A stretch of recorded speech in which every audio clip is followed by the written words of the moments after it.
Episode 6। अब कोई engagement नहीं होगी, कोई शादी नहीं होगी। अब आगे सभी एक साथ प्राची के रूम का डोर को पीट रहे थे, पर प्राची डोर खुलने की नाम ही नहीं ले रही थी और ना अंदर से कोई आवाज आ रही थी, जिससे सभी घबरा रहे थे। हमें डोर को तोड़ना चाहिए, ना जाने अंदर मेरी बटी क्या कर रही होगी, महेश जी टेंशन करते हुए कहते हैं। हाँ, हमें डोर को तोड़ना चाहिए। आलोक जी के इतना कहते ही वो दोनों जोर जोर से अपने कंधे से डोर को पुश करने लगते हैं। 2-3 बार ऐसा करते ही अचानक डोर अंदर से खुल जाती है और सामने प्राची खड़ी थी। प्राची, तू डोर क्यों नहीं ओपन कर रही थी? क्या हुआ बेटा, तू ठीक तो है ना? राधिका जी जल्दी से प्राची के पास जाकर पूछते हैं। सभी प्राची के चेहरे को देखकर शॉक थे। उसकी चेहरा पूरा लाल हो गई थी, आंखें भी पूरी लाल थी, कपड़े अस्त व्यस्त थे, बाल भी बिखरे हुए थे। प्राची को देखकर ऐसा लग रहा था जैसे प्राची बहुत देर से रो रही हो। प्राची किसी से कुछ नहीं कहती और चुपचाप अपने रूम में चली जाती है और खिड़की के सामने खड़ी हो जाती है। प्राची के पीछे पीछे बाकी सभी रूम में आ जाते हैं। प्राची बेटा, क्या हुआ है? तुम रो क्यों रहे थे? कुछ बात हुई है तो हमें बताओ। रुक्मणी जी प्राची के पास आकर उसे कंधे पर हाथ रखकर कहते हैं। हाँ प्राची, हमें बता क्या हुआ है? तुझे भैया ने कुछ कहा है क्या? मिश्का भी पूछती है। अभी मैं जो कह रही हूँ वह आप सभी बस चुपचाप सुनेंगे, कुछ नहीं कहेंगे और जितना पूछूंगी जवाब देंगे सभी। प्राची पीछे पलट सबको देखते हुए शांत आवाज में कहती है। इस वक्त प्राची के आंखों में एक खालीपन थी, जिसे देखकर सभी के दिल में घबराहट बाढ़ रहे थे, पर कोई कुछ नहीं कहते और चुप रहते हैं। तो प्राची कहना शुरू करती है। मुझे पता है मेरे मम्मी पापा और टीना को कुछ नहीं पता, तो मैं उनसे कुछ नहीं कहूंगी। प्राची, तो ये सब मैंने कहा, जब तक मैं न कहूं कोई कुछ नहीं कहेंगे, प्राची ने चिल्लाकर कहा। इस बार सभी चुप हो गए, क्योंकि किसी ने भी कभी प्राची को ऐसे नहीं देखा था। प्राची एक शांत लड़की थी जो ज्यादा गुस्सा नहीं करती, ऐसे तो कभी नहीं चिल्लाती थी। फिर प्राची सबको देखते हुए मिश्का के पास जाती है और अपने चेहरे पर फीकी स्माइल लाकर कहती है, तुझसे मैं बाद में बात करूंगी। इतना कहकर वह रुक्मणी जी और आलोक जी के पास आ जाती है। आप दोनों को पता था ना, तनिष्क जी किसी और से प्यार करता है, वही शादी के लिए राजी नहीं है, पर आंटी आपने तनिष्क जी को कसम दिया कि वह शादी नहीं तोड़ सकता, उसे यह शादी करना ही है, पर आप ये कसम देना भूल गई कि वह मुझे ये सच नहीं बता सकता। बेटा मैंने, आप बस बताए ये सच है या झूठ? सच है अंकल, आप तो कहते हैं ना मैं आपकी बेटी जैसी हूँ, और आप सभी को पता है मैं तनिष्क जी से प्यार करती हूँ, और वह भी बचपन से, जिस वजह से आप लोगों ने हमारी शादी फिक्स की है। पर अंकल, अगर आप मुझे अपनी बेटी की तरह मानते हैं तो आप कैसे एक ऐसे इंसान से मेरी शादी करा रहे हैं जो किसी और से प्यार करता हो? बताए आपने ऐसा क्यों किया? आई एम सॉरी बेटा, वह मैं। प्लीज अंकल, जितना पूछा है बस उतना ही कहिए, प्राची ने हाथ जोड़कर कहा। मैं अपने बेटे को एक हैप्पी लाइफ देना चाहता हूँ, उसे खुश देखना चाहता हूँ, पर मेरे साथ वह खुश नहीं रहेंगे, वह अपने प्यार के साथ खुश रहेंगे और मैं उनको खुश देखना चाहती हूँ। अब कोई एंगेजमेंट नहीं होगी, कोई शादी नहीं होगी। प्राची ने सबसे नजरें फेर बोली। तू मेरे साथ ऐसा कैसे कर सकता है? मैंने कभी सोचा भी नहीं था। मैं तो सोच रहा था तनिष्क बेटा भी इस शादी के लिए राजी है, और तूने और भाभी ने भी हमें यही कहा था, पर सच तो कुछ और ही है। प्राची को देख, यह शादी नहीं होगी बेटा, हम आज ही इस घर को छोड़कर चले जाएंगे। अभी आप लोग इस रूम से जाए, सिर्फ मिश्का को छोड़कर, मुझे उससे बात करना है, प्राची सबको देख कहती है। प्राची की बात सुनकर सभी उसके रूम से निकल जाते हैं, पर इतने सब हो जाने के बाद भी राधिका जी, जिसे देखकर लग रहा था कि वह जैसे शौक में ही चले गए, वह भी सबके साथ बाहर चली जाती है। सबके रूम के बाहर जाते ही प्राची जाकर डोर को बंद कर देती है और पीछे मुड़ के मिश्का को देख। तू मेरी बेस्ट फ्रेंड है ना मिश्का? मतलब तू तो यही कहती है कि तू मेरी बेस्ट फ्रेंड है, राइट? मिश्का को पता थी प्राची क्यों ऐसा पूछ रही है, जिसे समझकर उसकी सिर अपने आप झुक जाती है, उसके आंखों में आंसू आ जाते हैं। वो प्राची, मैं, वह मैं। बस कर मिश्का, पता है मुझे अंकल आंटी के कुछ ना बताने से, शौर्य के कुछ ना बताने से इतना बुरा नहीं लगी, क्योंकि वह तो मुझे अच्छे से जानते नहीं है ना, पर तू जैसे बचपन से मैं अपनी बेस्ट फ्रेंड, बहन, फैमिली मानती हूँ, उसने मेरे साथ ऐसा किया। तू सब कुछ जानती थी ना, पर फिर भी तूने मुझे कुछ नहीं बताया, क्यों मिश्का? प्राची, तू मेरी बात सुन, प्राची मिश्का को आंखें दिखाकर कहती है, तो मिश्का चुप हो जाती है। तुझे पता है बचपन से मैं तनिष्क जी से प्यार करती हूँ, और इस शादी को लेकर ना जाने मेरे दिल में कितने सपने सजाए थे। पहले तो मुझे पता भी नहीं थी कि मेरा सपना सच होगा, मैं तो बस सपना देखती थी, पर तब मुझे कभी यह नहीं लगा कि सच में उनके साथ मेरी शादी भी हो सकती है। कुछ महीने पहले अंकल आंटी और तूने जाकर यह शादी फिक्स करके आए, और सभी ने मुझे ये बिलीव दिलाया कि तनिष्क जी भी मुझे पसंद करते हैं, और मैंने यह बात मान भी लिया। मेरे दिमाग में एक बार भी यह बात नहीं आई कि जिस इंसान को मैं बचपन से देख रही हूँ, पर जिसने मुझे कभी नहीं देखा देखा आंख उठाकर 7 साल से जिससे मैं खुद भी नहीं मिला वह इंसान मुझसे अचानक प्यार कैसे कर सकता है। मैं तो बस यही सोचकर खुश थी कि बचपन से मैं जो सपना देख रही हूँ वो पूरा होने वाली है। मैं अपने तनिष्क जी को पूरी तरह से पाने वाली हूँ अब।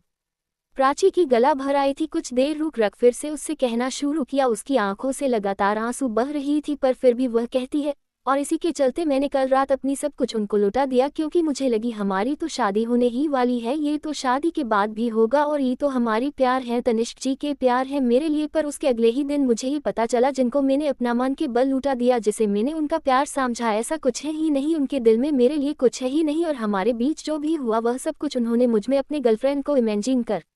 इतना कहते कहते प्राची और कुछ नहीं कह पाती पर प्राची की बात सुनकर मिश्का शॉक हो जाती है और पूछती है, कल रात सब कुछ लुटा दिया मतलब? एपिसोड 7 फ्रेंड है या फिर गर्लफ्रेंड? अब आगे मतलब जानकर तू क्या करेगी? और एक बात जान ले, आज के बाद हमारी फ्रेंडशिप खत्म, तूने मुझे बहुत हर्ट किया है, अब जा यहाँ से। प्राची की बात सुनकर मिश्का के तो पैर ही लड़खड़ाने लगे। वह रोते हुए प्राची के पास जाकर उसे हग करती है और कहती है, प्राची तू मेरे साथ ऐसा नहीं कर सकती, एक छोटी सी गलती के लिए, ये तेरे लिए छोटी सी गलती है, हम सबको इतने बड़े धोखे में रखना तू नहीं समझेगी। हम जिससे प्यार करते हैं अगर वह हमारे होकर भी ना हो ना तो कितना दर्द होता है। मैं सहन कर लेती अगर यह शादी के बात ना होती तो, क्योंकि मैं बचपन से जानती थी तनिष्क जी मेरे नहीं होंगे और उनकी शादी होगी किसी और से, इससे मुझे बहुत हर्ट होती थी पर मैं सहन कर लेती थी। रियलिटी को एक्सेप्ट कर, अब ये सब छोड़ और प्लीज जा यहाँ से, मैं और एक भी बात नहीं सुनना चाहती, मुझे अकेले रहने दे। प्राची की बात सुनकर मिश्का रोते हैं वहां से चली जाती है। मिश्का के जाने के बाद प्राची फर्श पर बैठ जाती है और रोने लगती है। सिंघानिया कॉरपोरेशन, भैया आपने प्राची से बात कर लिया, मतलब यह शादी नहीं करना चाहते हो आप और आप किसी और से प्यार करते हो ये सब? शौर्य सामने बैठे तनिष्क को देख कहता है। हाँ मैंने बात कर लिया, तनिष्क ने कहा। तनिष्क की बात सुनकर शौर्य कुछ सोचते हुए कहता है, भैया आपको ऐसे ही प्राची को ये सब नहीं जानना चाहिए था, उसे कितना हर्ट हुआ होगा। वह भी यह शादी नहीं करना चाहती थी, अपने फैमिली के प्रेशर में आकर शादी कर रही थी, पर तुझे क्यों उसके लिए इतना बुरा लग रहा है? तनिष्क ने आंखें छोटी करके पूछा। क्योंकि मैं उसे अपना फ्रेंड मानता हूँ, बचपन से हम साथ में हैं, शौर्य ने कहा। फ्रेंड है या फिर गर्लफ्रेंड? ये कैसी बातें कर रहे हैं भाई, अगर वह मेरे गर्लफ्रेंड होते तो क्या मैं उसकी शादी आपसे होने देता? वह मेरे भाभी बनने वाली थी और भाभी माँ के समान होती है। इतना हाइपर क्यों हो रहा है? ठीक है अब मैं चलता हूँ। इतना कहकर शौर्य उठकर वहां से चला जाता है। तनिष्क शौर्य को जाते हुए देख रहा था। तनिष्क के चेहरे पर कोई भी एक स्पेशल नहीं था। कुछ देर जाते हुए शौर्य को देखने के बाद तनिष्क उठता है और अपने केबिन में ही अटैच बने अपने रूम में आ जाता है। रूम में आकर तनिष्क, जिसके शर्ट के 3 बटन खुले हुए हैं, वह अपने कोट को उतारता है और अपने शर्ट को थोड़ा साइड करके अपने नेक कॉलर बोन चेस्ट पर देखता है जहां पर नाखूनों के निशान था। इसे देखते ही पहले तो तनिष्क की आंखों में कुछ अजीब एहसास दिखाई देता है, पर फिर अचानक से वह गुस्से में शीशा ही तोड़ देता है और वॉशरूम में जाकर शावर के नीचे खड़ा होकर शावर ऑन कर देता है। महेश जी हमारी बात तो सुनिए आप। क्या सुनो भाभी, आपने जो कहा वह तो हमने सुन लिया, पर हम तैयार नहीं है, अब किसी भी हाल में हम यह शादी नहीं होने देंगे, और वह भी तब जब हमारी बेटी ही शादी नहीं करना चाहती है। यह शादी करने के लिए हम भी प्राची बेटा को जबरदस्ती नहीं करेंगे। अभी ऐसे दोपहर को तो मत निकल जा, कल जाना, आज रुक जा, आलोक जी ने कहा। नहीं मैं, हाँ हम आज रुक जाते हैं, कल ही हम जाएंगे, महेश जी के कुछ कहने से पहले राधिका जी कहते हैं। महेश जी राधिका जी को घूरते हैं तो राधिका जी भी उनको आंखें दिखा देती है, जिसे महेश जी कुछ नहीं कहते हैं। फिर रुक्मणी जी और आलोक जी उनके कमरे से बाहर चले जाते हैं। तुमने यहाँ रुकने के लिए हाँ क्यों कहा? तुम्हें पता है ना हम जितना यहाँ रहेंगे हमारी बातचीत को उतना ही दर्द होगी, महेश जी राधिका जी को देखते हुए कहते हैं। अब आप इसमें मत पड़िए, मुझे पता है मेरी बेटी के लिए क्या अच्छा है और क्या बुरा है, मैं संभाल लूंगी सब। अभी जाकर आप प्राची को ये कहिए कि हम कल शाम को जा रहे हैं घर, या फिर सुबह कुछ भी कह दीजिए, बस आज नहीं जा रहे। राधिका जी की बात सुनकर महेश जी एक गहरी सांस छोड़ते हैं और रूम से बाहर निकल जाते हैं। प्राची जो रोते रोते खुद की बुरी हालत कर दी थी, वह अपने आंसू पूछती है, नहीं प्राची तू क्यों रो रही है? तूने कुछ गलत नहीं किया और जो गलत हो रही थी उसे भी तूने सही कर दिया, अब बस तुझे यहाँ से जाना है। खुद से इतना कहकर प्राची उठ खड़ी होती है और सूटकेस निकाल के अपने कपड़े भरने लगती है। तभी रूम में महेश जी आते हैं। प्राची बेटा, पापा आप लोगों की पैकिंग हो गई? वह बेटा हम आज नहीं कल जा रहे हैं घर। कल? क्यों पापा, हमें अभी जाना चाहिए। बेटा ऐसे दोपहर को निकलना सही नहीं है, तो हम शाम को निकल जाते हैं। शाम को निकलने की जरूरत नहीं है, बस आज की रात यहाँ पर रह लो, कल हम चले जाएंगे यहाँ से सुबह सुबह।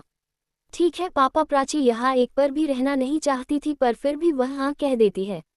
प्राची की बात सुनकर महेश जी उसके सिर पर हाथ फेर के उसके रूम से निकल जाते हैं।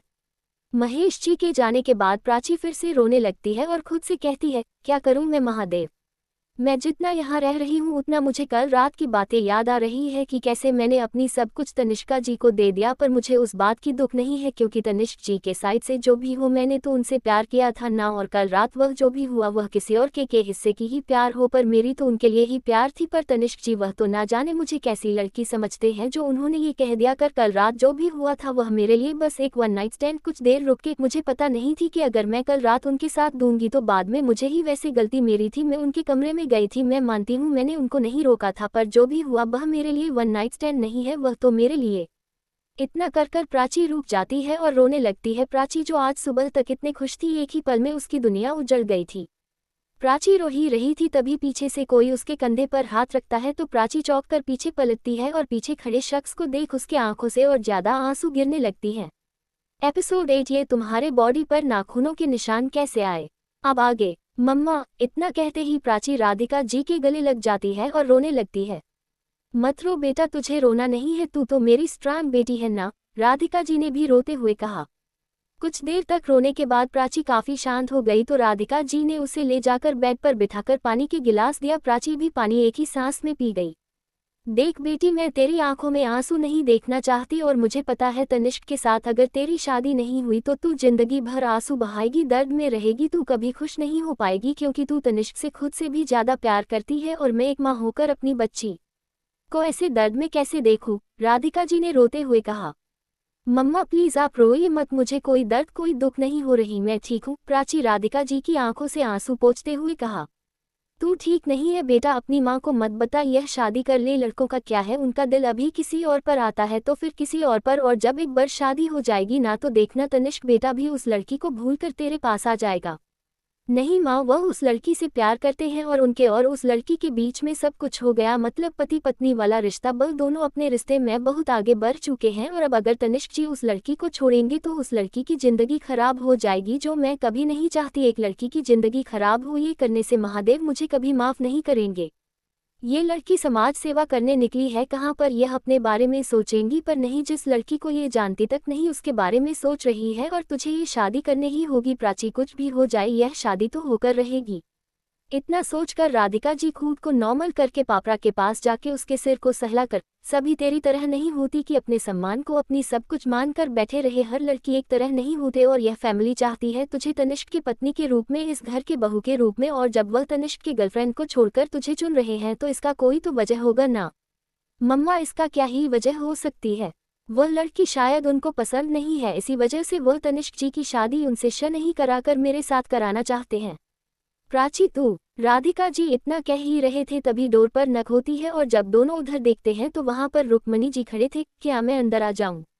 हाँ आंटी जी आप आ जाए, आप क्यों पूछ रहे हैं, ये घर तो आपकी ही है ना। प्राची की बात सुनकर रुक्मणी जी अंदर आ जाते हैं और प्राची को देख, बेटा मुझे तुमसे कुछ बात करनी थी।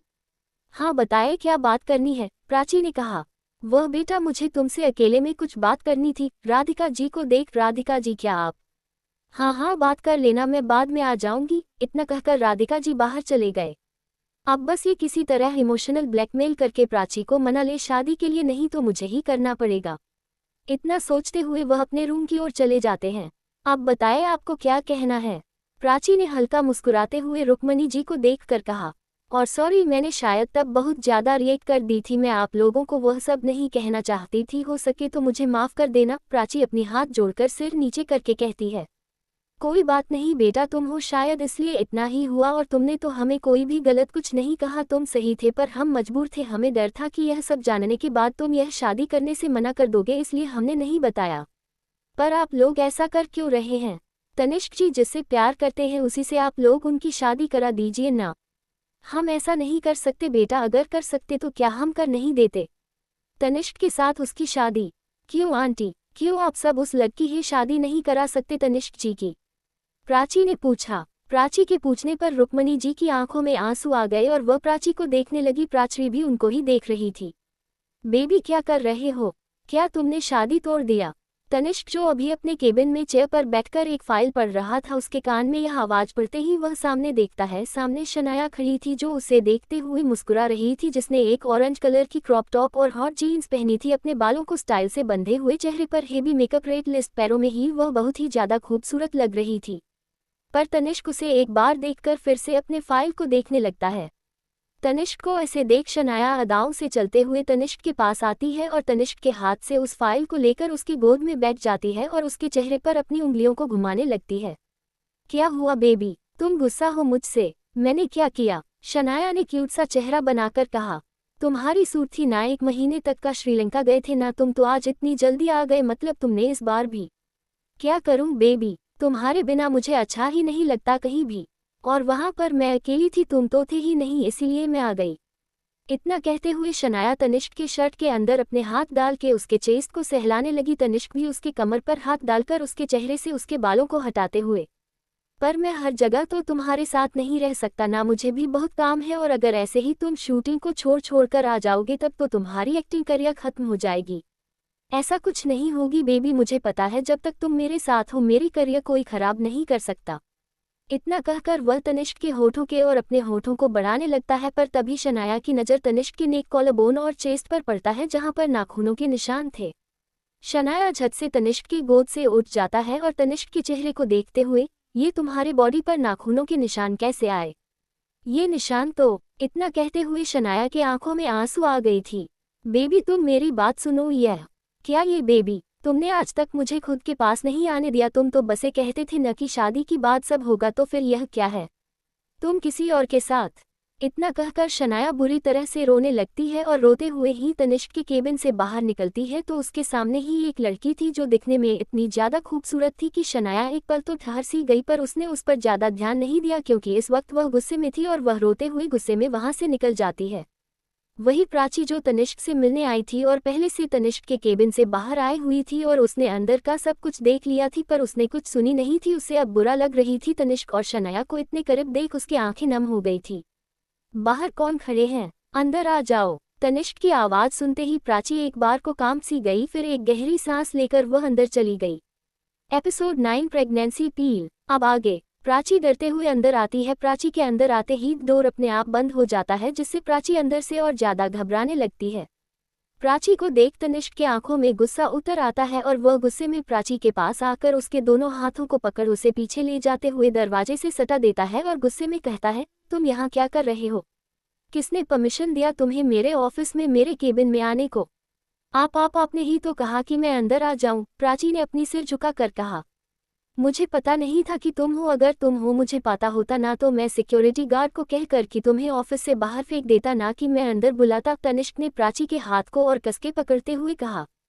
तनिष्क के ऐसा करने से कृतिका की आंखों में आंसू आ गए थे। जब तनिष्क कृतिका की आंखों में आंसू देखता है तो ना जाने उसे क्या होता है। वह कृतिका को छोड़कर थोड़ी दूरी पर खड़ा हो जाता है और कहता है, अब तक शायद तुमने यह शादी तोड़ दिया होगा, कह दिया होगा तुम यह शादी नहीं कर सकते हो, और अब ठंडे दिमाग से यह बताओ तुम यहाँ पर क्यों आए हो? तनिष्क की बात सुनकर प्राची को और घबराहट होने लगती है। आंटी आपको घर जाने को बोल रही थी, मैं यही कहने आई हूँ। प्राची की बात सुनकर तनिष्का अपनी आंखें छोटी करके उसे देखता है। तुम झूठ भी कहते हो तो ढंग से कहो, सबके पास अभी फोन है, मेरे पास भी है, और मॉम के पास तो मेरा नंबर है ही, तो वह मुझे कॉल ना करके तुम्हें क्यों भेजेगा? आपको कॉल किया पर आपने कॉल रिसीव नहीं किया। प्राची की बात सुनकर तनिष्क फिर से प्राची के करीब जाने लगता है, जिससे प्राची घबराने लगती है, पर तनिष्क उसे कुछ नहीं करता और उसके पास जाकर कहता है, जो भी हो तुम यहाँ आए हो तो अच्छा ही हुआ, मुझे तुम्हें कुछ देना है, चलो जाकर सोफे पर बैठो। तनिष्क की बात सुनकर प्राची कुछ नहीं कहती और चुपचाप जाकर सोफे में बैठ जाती है। प्राची के बैठते ही तनिष्क अपने फोन को निकाल कर किसी को मैसेज करता है और फिर वही खड़ा होकर एकटक प्राची को देखने लगता है। प्राची तो अपनी चेहरे को भी ऊपर नहीं कर रही थी, वह वहीं पर चुपचाप बैठी हुई। कुछ देर बाद केबिन का डोर नॉक होता है तो तनिष्क कहता है, कम इन। एक हैंडसम सा लड़का अंदर आता है और तनिष्क को मेडिसिन देते हुए कहता है, ये लीजिए बॉस। इतना कहते हुए उस लड़के का नज़र सोफे पर बैठी प्राची पर पड़ता है तो वह पल की छक्का ना भी भूल जाता है और एकटक प्राची को देखने लगता है। तनिष्क जो उस मेडिसिन को लेकर प्राची की ओर मुड़ा ही था कि तभी वह कुछ कहने के लिए पीछे मुड़ता है और जब उस लड़के को ऐसे प्राची को देखते हुए देखता है तो वह अपने मुट्ठी बना लेता है और धीरे से दांत पीसते हुए कहता है, राकेश मुझे लगता है अब तुम्हें अपना जॉब और जान कुछ भी प्यारा नहीं है। तनिष्क ने इतना धीरे से कहा था कि ये सिर्फ राकेश को ही सुनाई दिया। तनिष्क की बात सुनकर राकेश का सातपका जाता है और जल्दी से सॉरी कहकर केबिन से बाहर चला जाता है। राकेश के जाने के बाद तनिष्क प्राची को देखता है जो उसे ही देख रही थी और तनिष्क के देखते ही प्राची अपनी नज़र झुका लेती है। तनिष्क चलते हुए प्राची के पास आके उसके सामने वाले सोफे पर बैठ जाता है और प्राची को वह मेडिसिन देते हुए कहता है, अभी तक 24 घंटे नहीं हुए और यह प्रेगनेंसी पील है, खा लो।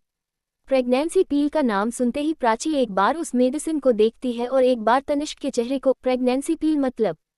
तुम इतनी भी इनोसेंट नहीं हो कि तुम्हें इतना भी नहीं पता होगा तुम कितने बड़े चालू लड़की हो ना। मुझे बहुत अच्छे से पता है, तो नाटक करना बंद करो और इसे खा लो क्योंकि मुझे कोई भी लफड़ा नहीं चाहिए कल रात के उस एक्सीडेंट की वजह से।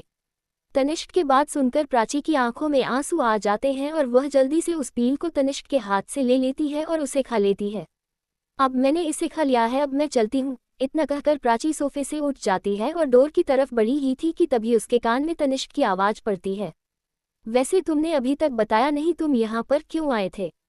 मैं अगर वह बता दूं तो शायद आप अपने गुस्से को कंट्रोल ना कर पाए और यहाँ पर तोड़फोड़ मचा दे, तो आप घर चलिए, वहाँ जाकर बताऊंगी। इतना कहकर प्राची जल्दी से केबिन से बाहर निकल जाती है और तनिष्क बस जाते हुए प्राची को देखता ही रहता है। रात का वक्त, प्राची अपने रूम में अपनी सिर पकड़ कर बेड पर बैठी थी। उसकी सिर बहुत ज़्यादा दर्द हो रही थी।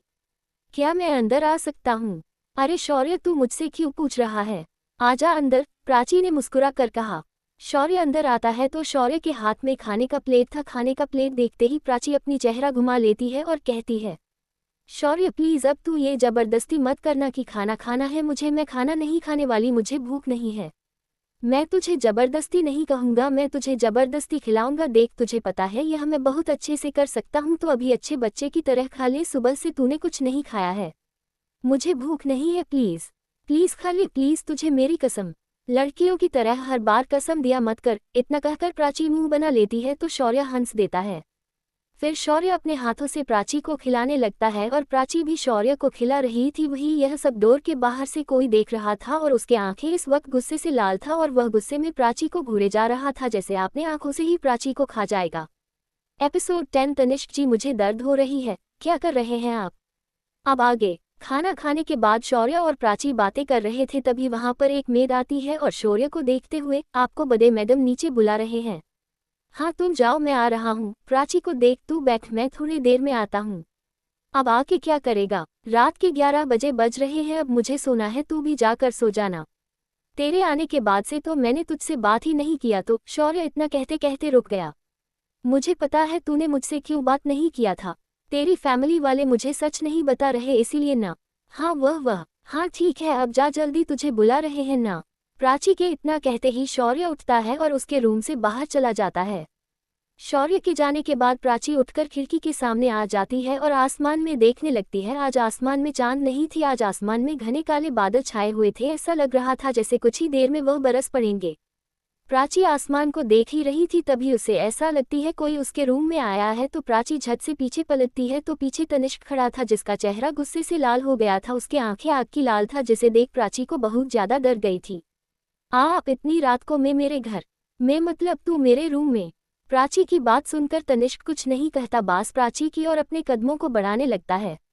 तनिष्क को इतने गुस्से में अपने और आते देख प्राची के डर बढ़ने लगती है। वह जल्दी से कहती है, क्या हुआ तनिष्क जी, आप कुछ कह क्यों नहीं रहे? तनिष्क प्राची के पास आके उसके हाथ को कस के पकड़ उसे अपने पास खिंचता है जिससे प्राची तनिष्क से चिपक जाती है।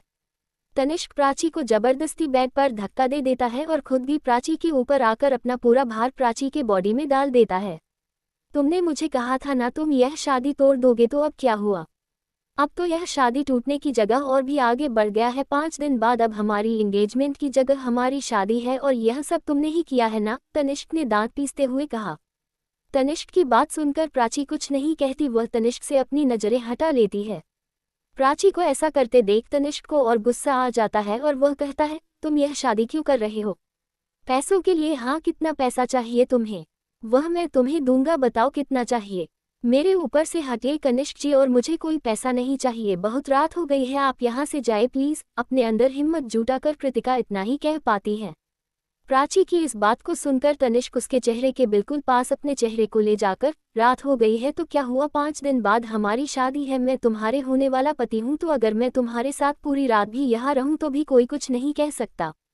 तनिष्क की बात सुनकर प्राची उसे देखने लगती है तो तनिष्क और कुछ नहीं कहता, वह प्राची के ऊपर से उठ जाता है, जिससे प्राची को लगती है शायद अब तनिष्क उसके रूम से चला जाएगा। पर तनिष्क प्राची को कमर से पकड़ उसे अपने कंधे पर उठा लेता है और रूम में बने वॉशरूम में ले जाता है और शावर के नीचे खड़ा करके शावर ऑन कर देता है, जिससे पानी उन दोनों के ऊपर गिरने लगता है और दोनों ही भीगने लगते हैं। अचानक तनिष्क ने ऐसा करने से प्राची एकदम से चौंक गई थी, उसे कुछ समझ नहीं आ रही थी, वह तनिष्क को कंफ्यूज होकर देखती है। पर तनिष्क इस वक्त गुस्से में था, वह साइड से शॉप लेकर आता है और उसे प्राची के हाथ में लगाकर बुरी तरह से प्राची के हाथ को रब करने लगता है, जिससे प्राची को दर्द हो रही थी। तनिष्क जी, मुझे दर्द हो रही है, क्या कर रहे हैं आप? तनिष्क जी प्लीज छोड़िए। पर तनिष्क के कान तक तो जैसे प्राची की आवाज़ सुनाई ही नहीं दे रहा था। प्राची की हाथ बिल्कुल लाल हो चुकी थी और दर्द से उसके आंखों से आंसू बह रहे थे।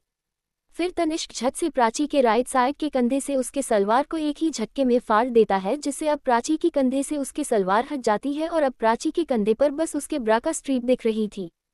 प्राची जल्दी से अपने हाथों से अपने कंधे को और चेस्ट को छुपाने की कोशिश करती है, पर तनिष्क उसके दोनों हाथों को अपने एक हाथ में पकड़ ऊपर कर देता है और उसे प्राची को पलटा देता है। तनिष्क प्राची के कंधे पर भी शॉप लगाकर वहां भी रब करने लगता है और इस वक्त तनिष्क इतना बेरहम था कि प्राची के कंधे बुरी तरह से जख्मी हो गई थी, जो तनिष्क ने खुद अपने हाथों से किया था। प्राची को बहुत ज्यादा दर्द हो रही थी, पर फिर भी अब वह तनिष्क को कुछ नहीं कह रही थी। तनिष्क जो कर रहा था वह उसे वह करने दे रही थी। बहुत देर तक प्राची के कंधे को बुरी तरह से रब करने के बाद तनिष्क वहां पर अपना होंठ रख देता है और बुरी तरह से बाइट करने लगता है, जिससे प्राची की चीख निकल जाती है। पर प्राची के चीख से तनिष्क को कोई फर्क नहीं पड़ता और वह इतनी बुरी तरह से प्राची के कंधे को बाइट करता है कि वहां से ब्लड निकलने लगता है। ब्लड की टेस्ट अपने मुंह में पाते ही तनिष्क प्राची से दूर हो जाता है। तनिष्क के छोड़ते ही प्राची धाराम से वही वॉलों से सटकर नीचे बैठ जाती है। प्राची के ऊपर अभी भी शावर का पानी गिर रही थी, जिससे वह पूरी तरह से भीगी हुई थी और उसके सलवार जो एक साइड से फटे हुए थे। प्राची की चेहरा दर्द से पीला पड़ चुकी थी, उसके हाथ जो इस वक्त लाल हो गई थी। तनिष्क ध्यान से प्राची को देखता है और कुछ कहता उससे पहले वॉशरूम का डोर नॉक होता है और बाहर से शौर्य की आवाज आता है, प्राची तू इतनी रात को वॉशरूम में क्यों गई? तुझे तो रात को नहाना पसंद नहीं है ना? तू ठीक है ना? तेरी तबीयत खराब हुई है क्या? प्रश्नवाचक चिन्ह उद्धरण चिन्ह। शौर्य की आवाज सुनते ही प्राची के चेहरे में चमक आ जाती है और वह उठकर जल्दी से वॉशरूम से भागने को ही हुई थी कि तभी तनिष्क उसके हाथ को पकड़ उसे अपनी ओर खींचता है और गुस्से से प्राची के चेहरे को देखने लगता है। तनिष्क के ऐसा करते हैं प्राची को रियलाइज होती है कि वह अभी क्या करने जा रही थी। शौर्य, तुझे तो मैंने कहा ना कि तू सो जाना, इतनी रात को आने की कोई जरूरत नहीं है, तू तो क्यों आया है? यार मैं तुझे ये कहने आया था कि मोम ने मुझे बुलाया ही नहीं, उस मेड ने मुझे झूठ कहा, इतना गंदा है वह मेड। यार मैं तुझे पूछने आया था, तुझे याद है उस मेड की चेहरा? मुझे याद नहीं है, मैं उसे अच्छे से धुलाई करूंगा। न नहीं तो मुझे याद नहीं है उस मेड की फेस, और क्या जरूरत है, शायद उनसे गलती हो गई होगी, तू जा जाकर सो जा। हाँ मैं सो तो जाऊंगा, पर तू इतनी रात को नहा क्यों रही है वह तो बता। वह मुझे बहुत गर्मी लग रही है, इसी वजह से मैं न नहा रही हूँ। गर्मी लग रही है मतलब? बारिश हो रही है अभी बाहर, कितने ठंडे ठंडे मौसम है और तुझे गर्मी लग रही है? सीरियसली प्राची, यार गर्मी लग रही है तो लग रही है, इतना सवाल क्यों कर रहा है तू? जा जाकर सो जा और मुझे भी सो दे प्लीज। जा रहा हूँ। वैसे तू तो ऐसे कर रही है जैसे मैं अभी तेरे वॉशरूम में घुसकर तुझे देख लूंगा, वैसे तुझे देख भी चुका हूँ मैं, हमेशा का गुस्सा करती है चुड़ैल। ये सब बरबराते हुए शौर्य प्राची के रूम से बाहर चला जाता है, पर शौर्य की हर एक बात तनिष्क ने सुना था और प्राची ने भी, पर शौर्य की बातें सुनकर प्राची को कोई फर्क नहीं पड़ता, लेकिन तनिष्क की पकड़ प्राची पर बहुत ज्यादा कस जाता है, जिससे प्राची को दर्द होने लगी थी।